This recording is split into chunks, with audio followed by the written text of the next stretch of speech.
Lagi ka bang nare-reject sa mga e-loans na gusto mong utangan kahit na ginawa mo naman yung lahat o hinilapan mo naman yung mga questions nila and sinunod mo naman yung mga instructions nila, but at the end is reject ka pa rin? Worry no more mga loves ko, dahil this time isang platform ito na ibabahagi ko po sa inyo na kung saan po kahit ikaw ay first timer borrower or kahit meron kang credit history, ay may chance ka pa rin dito na ma-approve as long as na meron kang isang government wallet ID and isang active cellphone number at ikaw ay 22 years old and above. Kaya naman wag ura-urada or wag basta-basta mag-download or mag-install ng platform na ito until na hindi mo mapanood ang video na ito hanggang dulo para magkaroon ka na muna ng idea and makita mo na muna kung ano-ano nga ba yung mga possible na deductions na kinakaltas nila doon sa magiging loan approval mo, and then makita mo na muna possible amount na maaaring i-approve sa iyo as a first timer borrower, and makita mo rin how long yung repayment period na ibibigay nila sa'yo kapag ikaw ay first-timer borrower dito. Kaya naman kung interested ka na malaman ng platform na ito, please consider to subscribe na muna and click mo na rin po ang bell button dyan para naman po lagi kang notified sa mga utangan moment na ginagawa ko dito sa aking YouTube channel.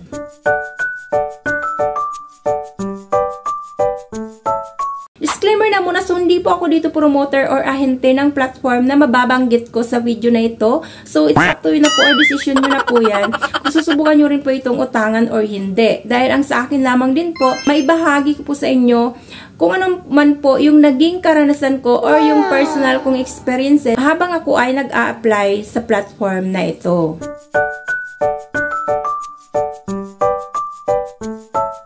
So, ang tinutukoy ko na platform ay si Loanmoto Secure Loan. So, under po siya ni UPeso PH Lending Corporation. So, ito po si Loanmoto is nasa Google Play Store pa rin po. Isa po ito sa mga company ni UPeso PH Lending Corporation. Meron pa po itong mga sisters company na nag-exist dyan po sa Google Play Store.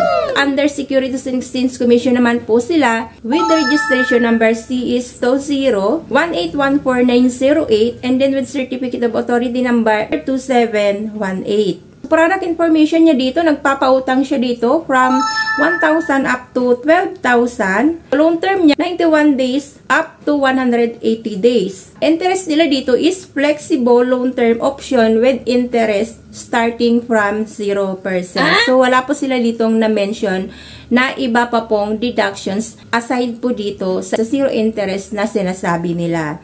Requirements nga lang po niya dito, Filipinos aged 22 up to 55 years old and holding a valid ID with bank card. So, para makapag-start mag-apply dito kay Loanmoto, kailangan natin itong i-install. Makikita nyo na po kagad privacy policy. So, basahin nyo lamang po.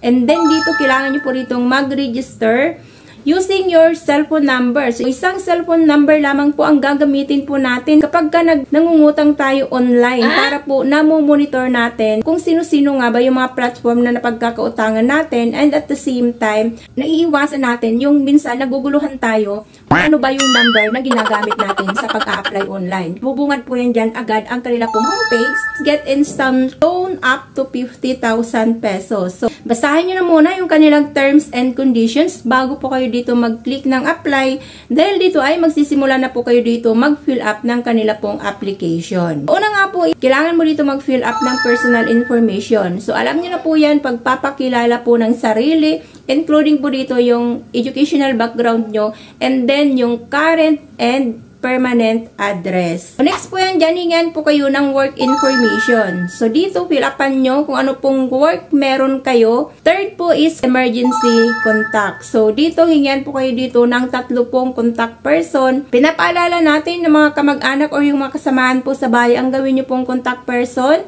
para po namomonitor nyo kung sino-sino yung mga caller and texter na possible na tatawag or magte-text sa kanila. Hingan na po kayo kagad ng one government wallet ID. Kailangan nyo ditong i-upload ang inyo pong ID at selfie. So, dito allowed naman po nila human ID, SSS card, PRC, and driver's license. Hingyan kayo ng payment method. Allowed naman nila GCash, Paymaya, Coins, PH, and GrabPay. Mamimili lamang po kayo dyan. So, ayan, meron na po kagad dito na 4,000 pesos. So, loan amount, 4,000. You will repay in 2 installments. Please confirm the first repayment period. So, nakalagay niya dito, loan term is 7 days. So, nagbigay na po kagad sila ng paunang repayment period mo for only 7 days. Loan details, credit assessment fee, 504. Platform service fee, 672.